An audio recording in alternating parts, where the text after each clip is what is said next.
तुमच्या तोंडात माती पडून बसली.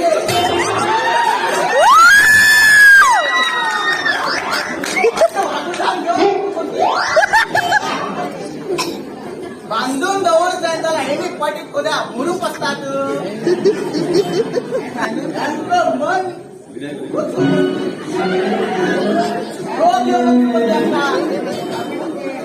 बरोबर फेट्या वापरून भक्ती देतात. या अलंपर सुण्यावरचे वागत मन पडला रे बाबा. एक कारकून केली जी उल्हार भीक मागून खाये पण लोकांना घराकडे टॅक्स वसूल होत ना. अरे त्या सांडभोगांना पहिलं अक्कल तो पावती खांडिता माझ्याकडे आणि आपण रोज कारभारात मजी मारत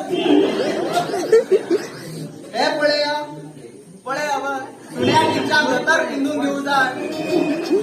या 17 पैसे कोण सरकार दितलो का तो सांडभोग दितलो. लिंबू जाय गे लिंबू जिबली बाहेर काढलं.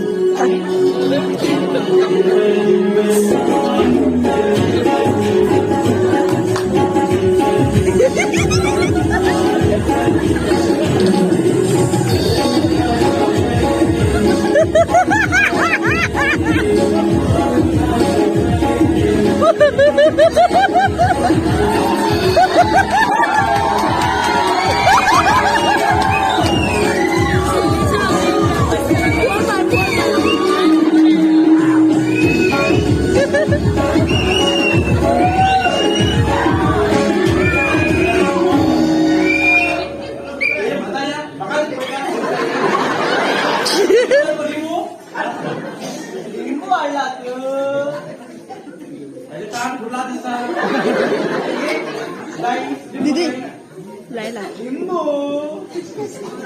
सावकार सांगो पोरी या ऑनला नसता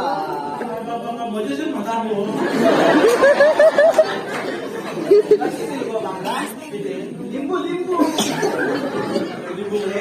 5 रुपया 3 तरी बरं स्वस्त कसा मग.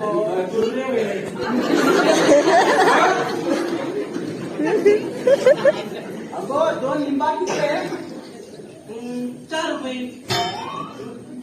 4 रुपया 2 लिंबू. 4 गेल धंदो लता विकल ये म्हातारा धंदो धंदो कर बोलया ना तो मावशी मावशी धंदो करणे तू व्यापार करतो व्यापार हे पड तो पडो गोडेच नाव ये म्हातारा तुला केलं बोर मसाला असता लोक हे पण करतात हा आणि कसे सांगते सांगली पटकन सांग सगळी कुठून करत होता. 2 लिंबा 4 रुपये म्हणला 5 रुपयाच्या 1 रुपये उरलो.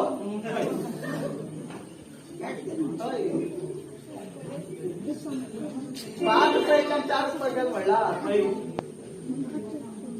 आणि 3 लिंबातल्या 2 लिंबू गेले पुढले 1 रुपयाने बरोबर आणि 1 लिंबू तसाला हो 1 रुपये घे आणि 1 लिंबू दे.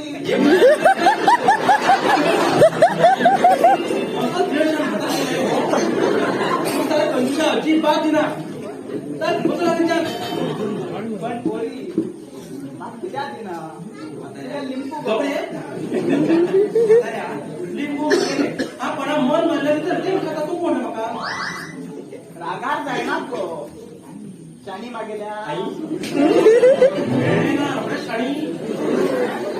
सध्या लिंबू उठतो कशी नी गो आणि कशी गो एक काम केला जात शिले सांग मला सगळं लिंबू मग पटकन लिंबू घराकडे बाबू म्हणतो हे पडे लिंबू वस्त कितल्याच असते लिंबू 100 रुपयाचे इतल्यात मग यो हे बुट्टीत घेऊन माझ्या घरा यो हे लिंबू हाय गेलेत पण समज पण गेलभर तुझी एक गोष्ट सांगू जाय आशिल्ली. कसली गोष्ट आहे? आणि तुगे घराकडे कोण कोण होता तुगे बायल मागेल पाहिलं मागेल